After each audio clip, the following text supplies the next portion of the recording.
De volta com Justiça e Trabalho de hoje, eu estou conversando com a procuradora Helena Neiva Mozinha, ela é procuradora regional do trabalho aqui no estado do Rio Grande do Norte. Estamos conversando acerca das ações civis públicas impetradas aqui na Justiça e Trabalho pelo Ministério Público do Trabalho, que tem obtido êxito em razão do grande número de irregularidades e do não cumprimento das regras no mercado de trabalho.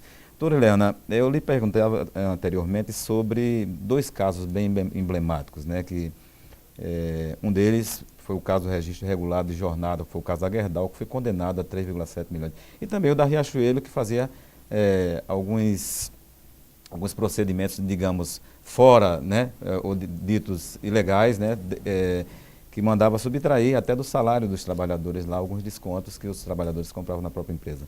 Como é que foram esses dois casos, doutor? Dá para historiar isso aí? O caso da Gerdau, ele é bem importante porque nós tivemos desde a edição da portaria, né, do Ministério do Trabalho, que determinou como deveriam ser os registros eletrônicos de jornada de trabalho, uma certa insurreição, né, da classe empresarial com relação a isso, porque seria um absurdo um registro eletrônico que desse ao trabalhador um cupom, que isso seria contrário ao meio ambiente e tal. E eu sempre dizia assim, mas alguém deixa um veículo num estacionamento sem pegar o cupom? Né? Alguém quer não ter acesso a seus extratos bancários no banco, seu dinheiro está guardado no banco e não ter acesso aos extratos bancários, porque só o trabalhador, ele coloca num banco de horas ou num registro de jornada de trabalho as horas que ele trabalhou e depois ele não tem nenhuma comprovação para conferir ao final do mês se o pagamento está de acordo com o número de horas que ele trabalhou. Então é preciso que o trabalhador tenha um sistema transparente, que ele possa aferir a sua jornada de trabalho, um sistema que as suas marcações de jornada não sejam modificadas, porque a grande questão no Brasil é que, com a informatização, foram criados sistemas eletrônicos de jornada de trabalho, mas que são devassáveis. O famoso tratamento de ponto. O trabalhador registra a sua jornada, mas o setor de recursos humanos, ao final do mês, faz aquele tratamento do ponto. E nesse tratamento do ponto, algumas horas extras sumiam simplesmente, os trabalhadores não recebiam o pagamento. E depois eles tinham dificuldade de prova, porque não ficavam registros daquela jornada trabalhada e muito menos registros de quem apagou a jornada efetivamente trabalhada. No caso da empresa Gerdau, ela tem um sistema chamado autosserviço, que os trabalhadores não registram a jornada diária de trabalho. Os trabalhadores entram no computador com seu login e começam a trabalhar. A partir daquele momento, o computador registra a jornada prevista no contrato de trabalho, ou seja, a jornada contratual, e não a jornada real. Nós chamamos a empresa para um termo de ajustamento de conduta, dizendo que no país a CLT é muito clara. O Ministério do Trabalho é quem edita normas sobre como deve ser o registro da jornada de trabalho. E existe uma norma sobre como deve ser o registro eletrônico. A empresa disse que também há uma norma prevendo sistemas alternativos e que o sistema dela seria um sistema alternativo. Ao que nós argumentamos que não poderia ser considerado um sistema alternativo, porque mesmo a portaria do Ministério do Trabalho, que regula o sistema alternativo, prevê que não pode haver marcação automática, o chamado ponto britanizado. E, portanto, nós tínhamos também várias ações em curso do Ministério Público do Trabalho, decisões da Justiça do Trabalho, considerando ilegal o chamado ponto por exceção. O que é o ponto por exceção? Só no dia que o trabalhador fizer uma jornada extra e o supervisor, o seu chefe, autorizar, ele coloca uma exceção no computador. Naquele dia, trabalhei 2 horas extras. Nós tínhamos, inclusive, denúncias que os trabalhadores trabalhavam 4 horas extras, mas que o chefe dizia, você coloca 2 num dia e 2 em outro, para a fiscalização não achar mais do que 2 horas extras diárias, o que é ilegal. Existia a burla, né? Exatamente. Então, com essa prova, né, nós fomos à Justiça do Trabalho, mesmo assim a Justiça do Trabalho entendeu que era necessário uma perícia, foi feita uma perícia. E no momento da perícia, inclusive havia trabalhador, que a jornada contratual era uma, e ele já estava trabalhando na empresa antes daquela que seria a sua jornada habitual. E estava, inclusive, com equipamento de proteção individual. Então, assim, nós conseguimos flagrar, inclusive, a burla nesse momento. Então, as provas eram muito contundentes e foi por isso que, tanto em primeira instância quanto em segunda instância, a Justiça do Trabalho considerou ilegal o registro. É muito importante o cidadão que nos ouve atentar para o fato de que essa burla nos registros não é apenas um assunto que afeta o trabalhador. afeta toda a sociedade, porque o valor da remuneração do trabalhador é base de cálculo da contribuição previdenciária, ou seja, um correto registro da jornada de trabalho, um correto pagamento das horas extras laboradas, ela repercute no equilíbrio das contas da Previdência Social. Além disso, também é base de cálculo para o FGTS. O FGTS, é bom que se lembre, é um fundo que financia inclusive as empresas. O fundo gestor do FGTS tem recursos que servem para financiamento às empresas, além de obras de infraestrutura no país, estradas, construção de escolas, postos de saúde. Então é muito importante que os recursos do FGTS sejam íntegros, que haja regularidade no recolhimento para o FGTS, considerando uma base de cálculo correta, que é aquilo que efetivamente faz jus ao trabalhador, a sua remuneração completa. Doutor, e essa é uma decisão que deverá ser cumprida em todo o território nacional, já que a empresa é uma empresa de abrangência nacional. Exatamente. Né? O tribunal confirmou a decisão de primeira instância no sentido da abrangência nacional da decisão. É, inclusive, um fato para todas as empresas refletirem sobre a adoção do registro eletrônico de jornada. As empresas adotando o registro eletrônico de jornada, além de facilitar o seu controle de RH, também se tem um registro de ponto que fica indene de dúvidas. Inclusive nas reclamações individuais, uma empresa que apresenta perante o Poder Judiciário um registro eletrônico de jornada, ela faz uma prova muito mais forte do que eventuais alegações dos trabalhadores de que trabalhavam em horas extras, de que havia fraude.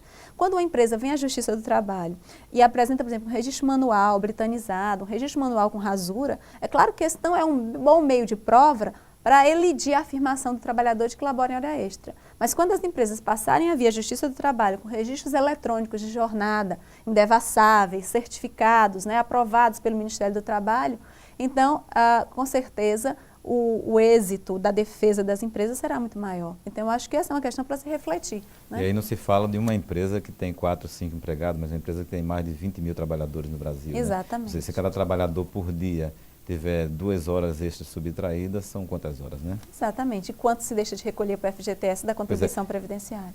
Igualmente o caso da Riachuelo, né? Só que por uma outra natureza, né?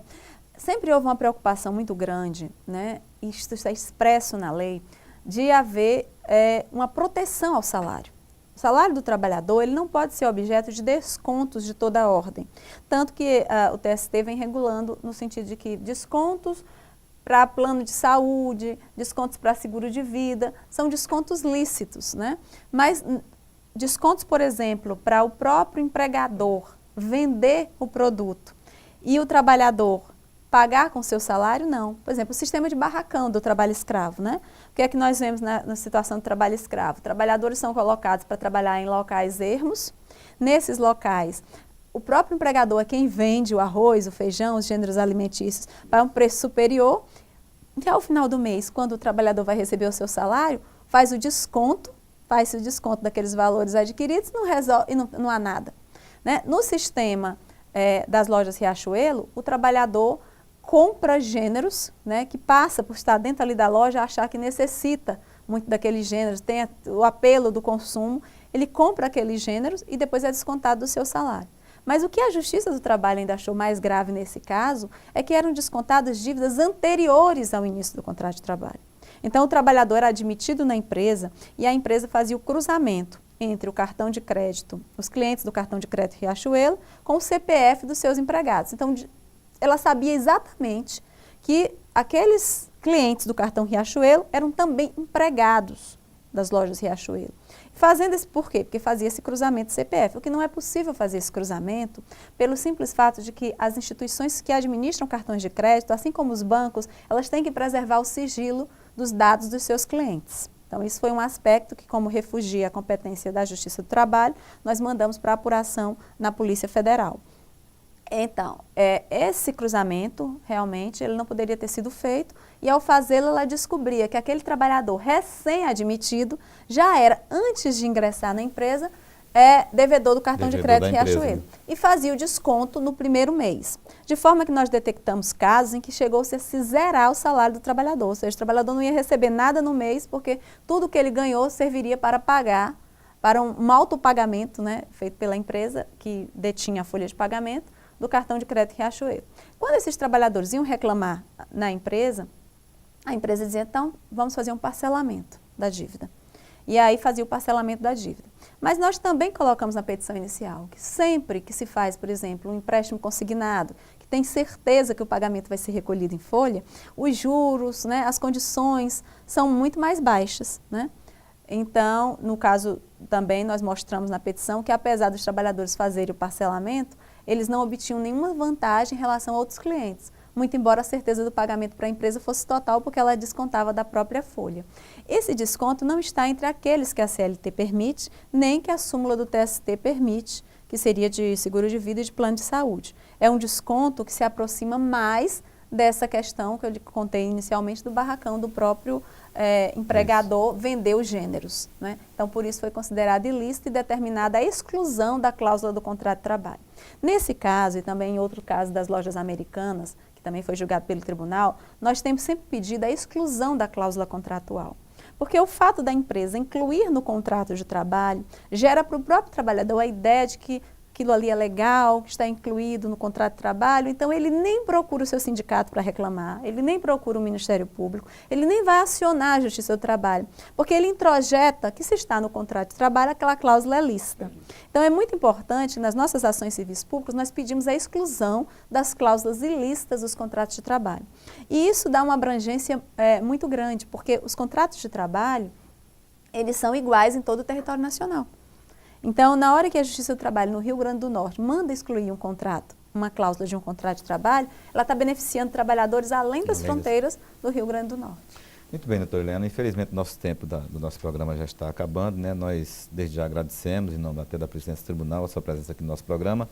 E só uma última questão, rapidinho, onde e como as pessoas, ou cidadãos, os trabalhadores, podem denunciar irregularidades do meio ambiente de trabalho quando elas acontecem? Podem ir presencialmente ao Ministério Público do Trabalho, como podem acessar a página da Procuradoria Regional do Trabalho. Todas as Procuradorias Regionais do Trabalho têm páginas na internet em que há um espaço para denúncias. Os trabalhadores têm que preencher um formulário com dados relevantes para que se possa iniciar alguma investigação. Dados muito vagos, obviamente, não podem ser apurados. Mas também é garantido sigilo. Agora, nós, em relação à denúncia sob sigilo, o Ministério Público não instaura de imediato inquérito. Nós normalmente fazemos um procedimento preparatório, averiguamos, requisitamos uma fiscalização. Só diante de um dado mais concreto é que realmente se inicia uma instrução mais aprofundada. E, obviamente, todas as empresas têm sempre a possibilidade de fazer acordo com o Ministério Público do Trabalho mediante a assinatura de um termo de ajustamento de conduta. Só quando cumprida todas essas etapas, há uma resistência da empresa e nós já temos uma prova forte, robusta, colhida no inquérito civil público, é que nós ajuizamos ações civis públicas na Justiça do Trabalho. Ok. Muito obrigado pela sua presença aqui no Justiça do Trabalho. Bem, telespectadores, nosso programa de hoje vai ficando por aqui. Nós conversamos hoje com a Procuradora Regional do Trabalho, Ileana Neiva Mozinho, aqui da Procuradoria Regional do Trabalho do Rio Grande do Norte, e conversamos acerca das ações civis públicas que o Ministério Público tem impetrado aqui na Justiça do Trabalho. Você fica agora com o Profissão Artista. Um abraço a todos e até o nosso próximo encontro. Até lá. O meu interesse pela música começou, acho que desde pequena, né? Quando eu entrei em contato, assim, com cantoras, né, brasileiras, Elis Regina, a própria filha dela também, Maria Rita. Eu lembro de estar em casa, assim, e deitar e ficar escutando, assim, os CDs. Então, eu me divertia muito, assim. Isso eu tinha uns 8, 9 anos, mais ou menos. E aí o interesse só foi aumentando com o tempo. E aí, alguns anos mais tarde, assim, no começo da adolescência, eu comecei a cantar, mas na igreja. Só que era assim, eram em apresentações bem pontuais. E em 2012, começamos um projeto e inclusive foi na Semana de Música do UFRN, a primeira apresentação. E foi assim, a primeira vez que eu cantei profissionalmente. Eu comecei junto com os meninos do Quarteto Clandestino, no qual o Nino fazia parte. Nino Costa, Renato Carvalho, Gabriel Tomala e Matheus Jardim, que foi, inclusive, quem me convidou, quem me chamou, quem me viu um vídeo meu cantando, e aí me chamou para compor um projeto assim, mais voltado para o jazz. E o meu primeiro contato já foi um contato com essa vertente, né, do jazz. Fui muito influenciada assim, pelo que os meninos ouviam também, Então, assim, Milton Nascimento, Tom Jobim também, né, que é um clássico, assim, Djavan. Então, o Brazilian Jazz está até hoje muito presente no meu trabalho. É mais ou menos a linha que eu sigo. E aí, com o tempo, também com as minhas influências, né, eu fui incorporando o samba no meu trabalho. E aí, em 2014, eu comecei a aparecer assim na cena musical de Natal. E aí, esse ano, tive a oportunidade de estar no Carnaval Multicultural de Natal, apresentando um show meu, que se chamou O Enredo da Alegria, trazendo um pouco, né, dessas vertentes musicais mais próximas, né, mais tocadas pelo Carnaval, o frevo, a marchinha. Assim, eu abri um pouco ainda mais as linhas, né, dentro da minha própria música. E estou muito feliz com o meu trabalho até agora e espero que ele vá me fortalecendo com o passar dos anos. E eu espero que vocês escutem falar muito ainda de Dani Cruz, eu, cantora potiguar, e a minha arte é essa, é o canto.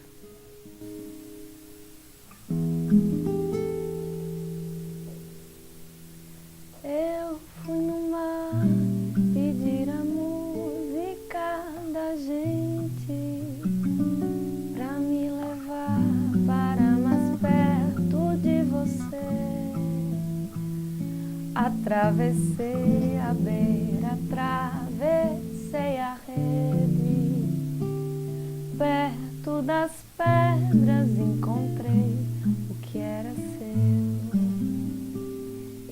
Escondida numa concha lá no fundo, estava a pérola que eu ia me entregar. Era tão linda, era brilhosa e era pura. Demorei muito para ouvir o seu cantar. Oh, moça, não se perca nesse mar. A água vai um dia lhe arruinar. A mesma que lhe purifica a alma também pode ela lhe afogar. E chore toda essa água salgada,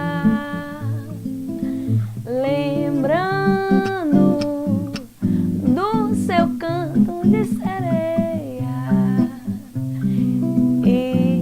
Esconde na melodia as profundezas da inútil paixão verdadeira.